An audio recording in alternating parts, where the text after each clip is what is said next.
Shalom sahabat Mitra Rema. Saat ini kita siap mendengarkan firman Tuhan yang terambil dari kitab Ayub. Kitab Ayub yang kelima ayat yang ke-17.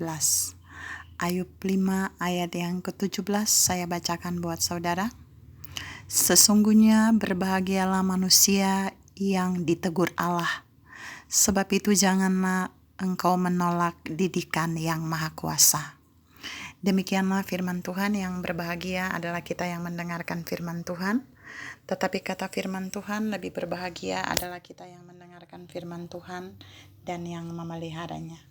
Saudara-saudara yang saya kasih dalam Tuhan Yesus Kristus, kalau kita lihat kitab Ayub tadi, itu menegaskan bahwa kita harus berbahagia kalau kita ditegur oleh Allah. Nah, tapi berapa banyak saudara dan saya temui ada orang yang berbahagia ketika ditegur oleh Allah? Hampir tidak ada. Benar ya? Saya yakin firman pagi ini bukan saja berlaku buat saudara dan saya, tapi berlaku bagi semua orang yang ada di muka bumi ini. Bahwa kita harus benar-benar berbahagia ketika kita ditegur oleh Allah. Tema khotbah saya pagi ini saya beri judul Respon manusia ketika ditegur oleh Allah. Saya akan membagikan 4 poin buat saudara saat ini. Bagaimana manusia berespon ketika dia ditegur oleh Allah. Ketika dia melakukan dosa, ketika dia melakukan kesalahan. Kita mau masuk pada respon yang pertama, poin 1. Respon yang pertama kita bisa lihat di dalam Bilangan 22 ayat 27 sampai ayat yang ke-34.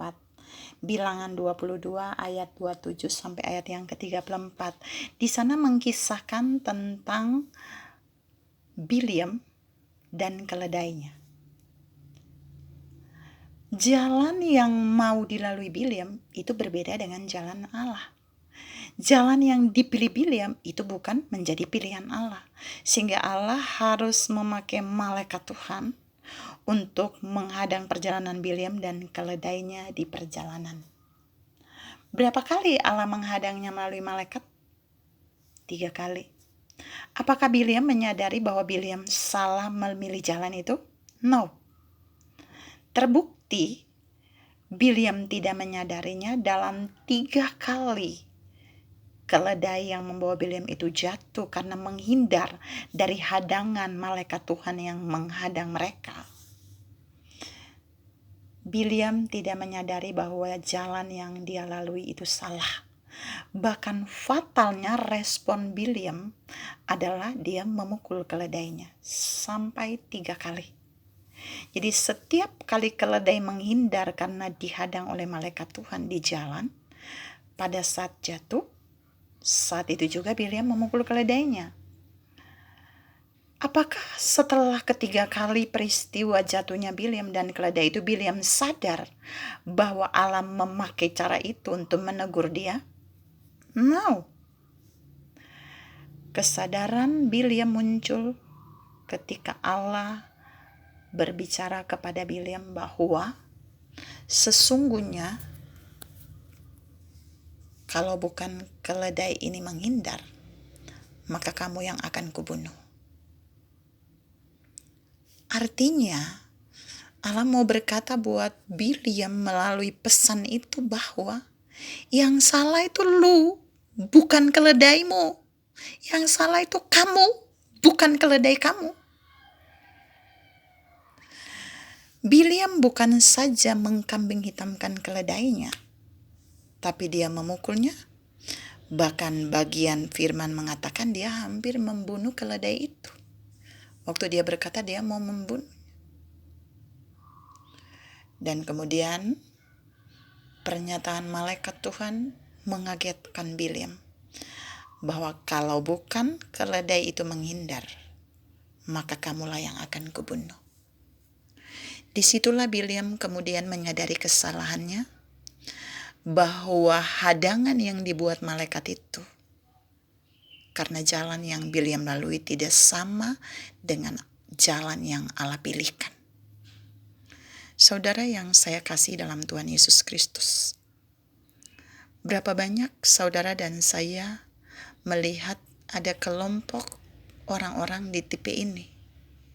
Mungkin saja saudara dan saya pernah ada di tipe Bileam, ditegur oleh Allah berulang-ulang, masih gak mau nyadar, malah mukul orang lain, malah kambing hitamkan orang lain, bahkan parahnya mau membunuh orang lain. Tapi saat ini Tuhan menyadarkan saudara dan saya, ketika satu peristiwa terjadi dalam hidup kita, kita terjatuh, kita tersakiti, mari lihat, ada teguran Allah yang mendatangkan kebaikan bagi kita, supaya kita jangan sampai mati terbunuh secara konyol karena kesalahan kita. Malaikat Tuhan tidak membunuh Bileam karena keledai itu menghindar. Allah memberikan saudara dan saya peneguhan melalui poin ini bahwa jika suatu hari saudara dan saya melakukan kesalahan, kita jangan menunggu sampai 3 kali dulu baru kita sadar. Setelah 3 kali ditegur oleh Allah, setelah 3 kali kita mengalami peristiwa jatuh yang sama, walaupun sedikit berbeda, tapi sepertinya kok berulang, beruntun. Mari kita mulai menyadari bahwa itu bentuk teguran Allah untuk kita berbalik dari jalan yang salah kepada jalan yang benar. Dan ingat, ketika kita sedang ditegur Allah karena kesalahan dan dosa kita tidak boleh menyalahkan pihak lain, kita tidak boleh mengkambing hitamkan pihak lain, kita juga tidak boleh memukul pihak lain, apalagi kita membunuh pihak lain. Kita sendiri harus bersyukur, berbahagia seperti Ayub bilang, waktu ditegur Allah, dan kita mengakui salah dan dosa kita kepadanya. Saudara-saudara yang saya kasih dalam Tuhan Yesus Kristus, kita pindah pada poin yang kedua, respon manusia yang kedua ketika mereka ditegur oleh Allah. Kita bisa lihat di dalam 2 Raja-Raja 5 ayat 25 sampai ayat yang ke-27. 2 Raja-Raja 5 ayat 25 sampai ayat yang ke-27. Di sana memberikan gambaran cerita tentang Gehasi dan Elisa serta Naaman. Singkatnya, Gehasi mengejar Naaman untuk mengambil perak, uang, barang yang bukan haknya, tapi mengatasnamakan orang lain. Gehasi mengejar Naaman untuk kepentingannya, untuk keinginan dagingnya, untuk memuaskan dirinya. Dan apa yang dia inginkan itu diberikan oleh Naaman. Gehasi kemudian menyimpannya dan baru dia datang kepada Elisa. Satu pertanyaan Elisa yang sesungguhnya merupakan bentuk teguran ironis bagi Gehasi, yaitu dari mana kamu? Gehasi menjawab dengan berkata, tidak kemana-mana. Perhatikan saudara, ada orang-orang tertentu yang Allah pakai untuk menegur kita hanya dengan pertanyaan. Ketika Gehasi ditanya dari mana kamu, sesungguhnya Elisa mau tekankan di situ bahwa dari tempat di mana Gehasi tadi berada, di situ Gehasi melakukan dosa. Menipu Naaman, mengambil bagian yang bukan untuknya, dan mengkambing hitamkan orang lain bahwa itu untuk orang lain barang yang dia ambil. Saudara-saudara yang saya kasih dalam Tuhan Yesus Kristus, dari mana Elisa tahu?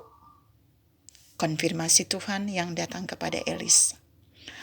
Roh Allah yang ada pada Elisa itu bisa mengetahui apa yang dilakukan Naaman yang tidak dilihat oleh mata Elisa. Saudara-saudara yang saya kasih dalam Tuhan Yesus Kristus, apakah Naaman menjawab pertanyaan Elisa yang sesungguhnya membawa bukan Naaman, Gehazi? Apakah Gehazi menjawab pertanyaan Elisa bahwa dari mana dia datang? Apakah jawaban Gehazi itu benar-benar seperti yang dia lakukan? Ternyata tidak. Dia menipu Elisa. Dia menyangkal bahwa tadinya dia dari tempat di mana dia mengejar Naaman, tapi dia malah berkata dia tidak kemana-mana. Teguran Allah yang datang melalui pertanyaan Elisa kepada Gehazi ternyata tidak membuat Gehazi jujur. Tidak membuat Gehazi takut untuk menipu. Tapi justru membuat Gehazi berani menipu hamba yang diurapi. Dan apa yang terjadi ketika dia tidak mengakui kesalahannya waktu ditegur oleh Elisa? Kutuk yang ada pada Naaman, sakit kusta yang ada pada Naaman, itu turun kepada Gehazi.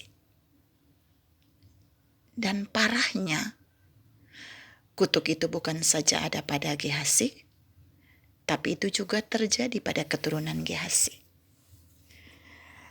Peristiwa ini mau mengajar saudara dan saya bahwa ketika kita melakukan kesalahan, dan ketika Allah mulai mengoreksi kita hanya lewat satu pertanyaan, melalui orang lain, hamba Tuhan atau orang yang diurapinya,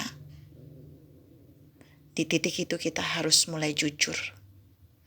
Di titik itu kita harus berani berjiwa besar mengakui kesalahan kita, supaya kutuk tidak akan menimpa kita, dan kutuk pun tidak akan menimpa keluarga kita. Kita jangan bertindak seperti Naaman. Kita jangan bertindak seperti Gehazi. Maaf, bukan Naaman ya, Gehazi. Tapi kita harus bertindak sebaliknya, dengan berkata bahwa kita memang melakukan kesalahan. Kita memang melakukan dosa. Pada saat kita mengakui itu, maka kutuk tidak akan menimpa kita. Saudara-saudara yang saya kasih dalam Tuhan Yesus Kristus, respon Gehazi itu bukan teladan yang baik ketika dia ditegur Tuhan melalui pertanyaan hamba Tuhan yang diurapi. Respon yang ketiga, respon orang yang ketiga ketika ditegur Tuhan, yaitu kita bisa lihat dalam Kejadian 4 ayat 8 sampai ayat yang ke-14. Kejadian 4 ayat 8 sampai ayat yang ke-14. Di sana menceritakan tentang kisah Kain dan Habel yang memberikan persembahan kepada Allah. Sama-sama memberikan persembahan, tapi persembahan Habel yang lebih diindahkan Allah daripada persembahan Kain. Lalu timbullah iri hati, dan kemudian Kain membunuh adiknya. Allah kemudian menegur Kain dengan bertanya, "Di manakah adikmu?" Perhatikan, terkadang Allah memakai pertanyaan untuk mengoreksi dosa kita tanpa langsung menyentil dosa kita. Allah tidak berkata kepada Kain, "Mengapa kamu membunuh adikmu Habel?" Tapi pertanyaan Allah pertama kepada Kain adalah, "Di mana adikmu Habel?" Waktu Allah memberikan pertanyaan itu, sesungguhnya Allah sedang mengoreksi Kain karena adiknya sudah terbunuh. Tapi ternyata pertanyaan itu tidak mengoreksi Kain, bahkan tidak membuat Kain takut. Malah Kain menjawab, "Aku tidak tahu. Aku bukan penjaga adikku." Berapa banyak saudara dan saya ketika sudah ada di dalam dosa, sudah melakukan dosa, sudah bersalah, dan kemudian ketika Allah datang kepada saudara dengan pertanyaan-pertanyaan yang mulai mengoreksi dosa saudara, saudara akan berkelit seperti Kain, berkata tidak tahu, berdalil seakan dosa yang saudara lakukan itu bukan dosa.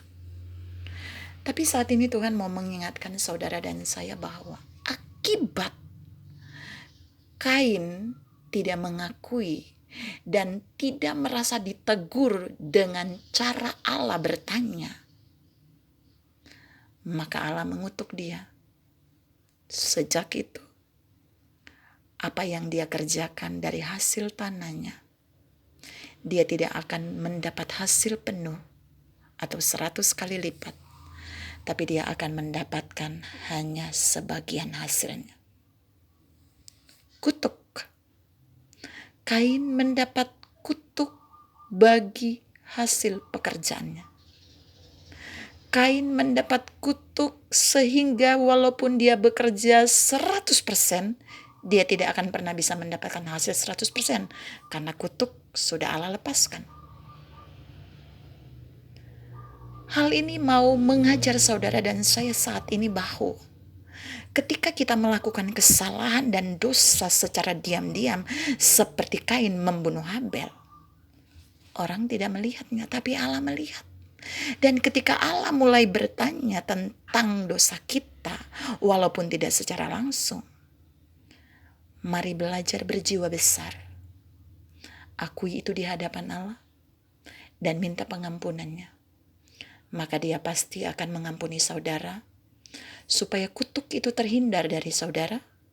Bahkan kutuk itu tidak menimpa pekerjaanmu, tidak menimpa keluargamu, tidak menimpa pelayananmu, tidak menimpa kekayaan keuanganmu, dan tidak menimpa hidupmu. Saudara-saudara yang saya kasih dalam Tuhan Yesus Kristus, respon ini tidak boleh saudara dan saya ikuti. Respon yang Kain berikan ketika ditegur Allah tidak boleh saudara dan saya ikuti. Kita pindah pada respon yang terakhir. Respon yang terakhir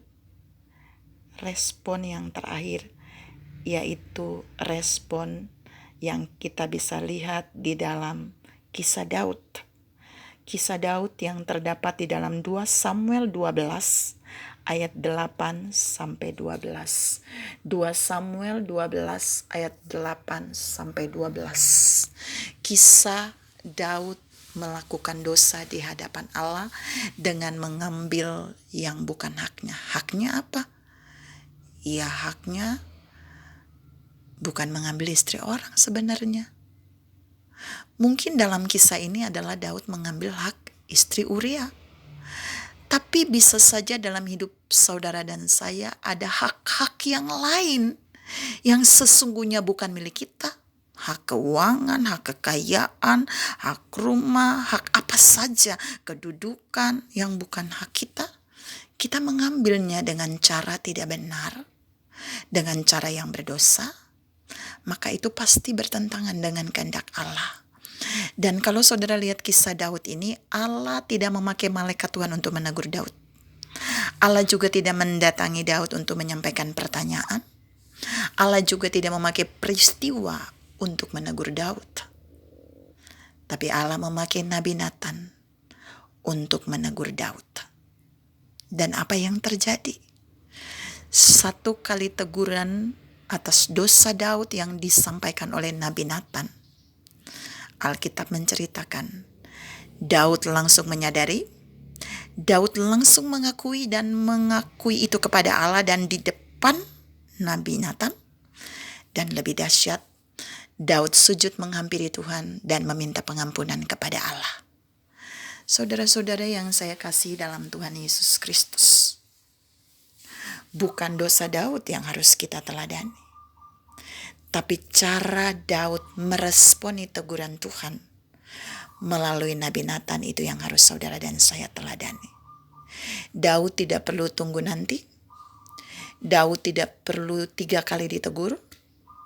Daud tidak perlu ada peristiwa dia harus jatuh lagi. Daud tidak perlu berulang kali ditegur oleh Allah. Daud tidak perlu pertanyaan-pertanyaan yang terus-menerus didatangi kepada dia melalui nabinya. Tapi cukup sekali teguran Nathan bagi Daud membuat Daud menyadari kesalahannya. Saudara-saudara yang saya kasih dalam Tuhan Yesus Kristus, kenyataan ini mau mengajar saudara dan saya bahwa ketika Allah menegur kita dalam bentuk apa saja, melalui siapa saja, ketika kita sedang berbuat dosa dan kesalahan, mari kita berespon seperti Daud. Mengakui, datang kepada Allah, dan minta pengampunan. Daud memang mengalami hukuman anaknya tidak selamat, tapi Allah meluputkan Daud dari kematian, hukuman kematian. Saudara-saudara yang saya kasihi dalam Tuhan Yesus Kristus,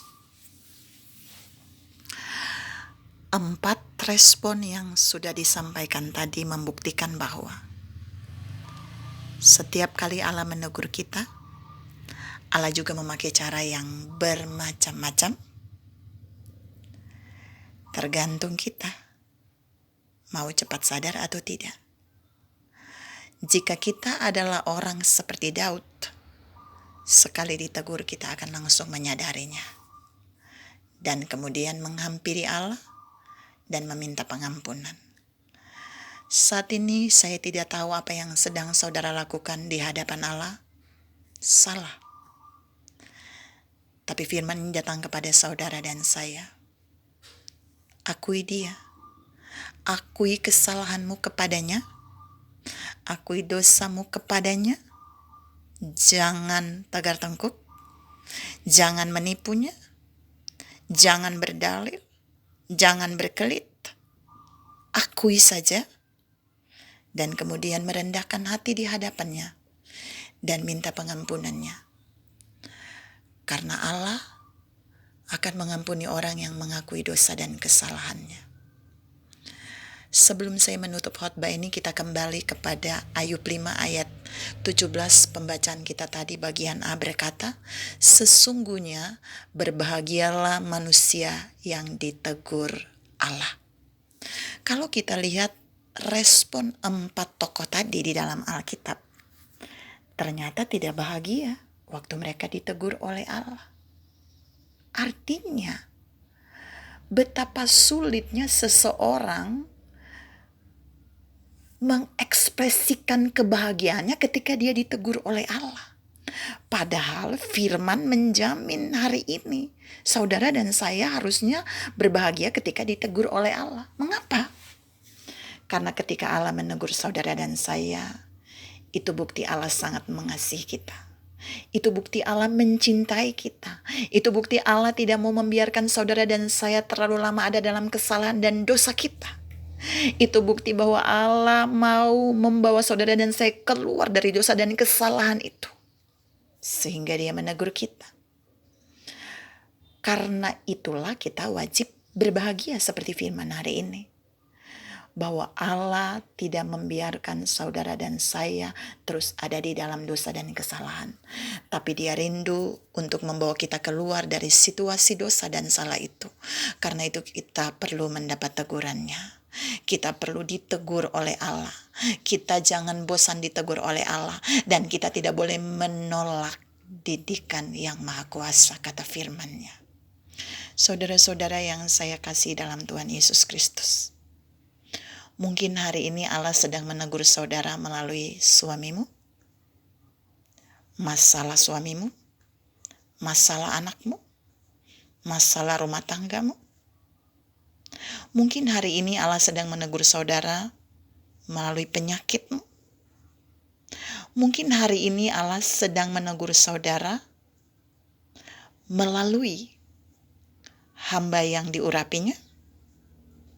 Mungkin hari ini saudara sedang ditegur Allah melalui apa saja yang sepertinya saudara sulit mengerti. Belajarlah untuk meminta Roh Kudus mengoreksi saudara dan menyampaikan kesalahan saudara, dan belajar akui itu ketika kesalahan itu sudah dinyatakan, dan mintalah pengampunan supaya kutuk dosa tidak akan menimpa saudara, tidak akan menimpa keluargamu, tidak akan menimpa hasil jeripaya pekerjaanmu atau keuanganmu, tidak akan menimpa pelayananmu. Tetapi sebaliknya, berkatlah yang akan Dia datangkan kepada saudara dan saya. Tuhan memberkati kita. Amin.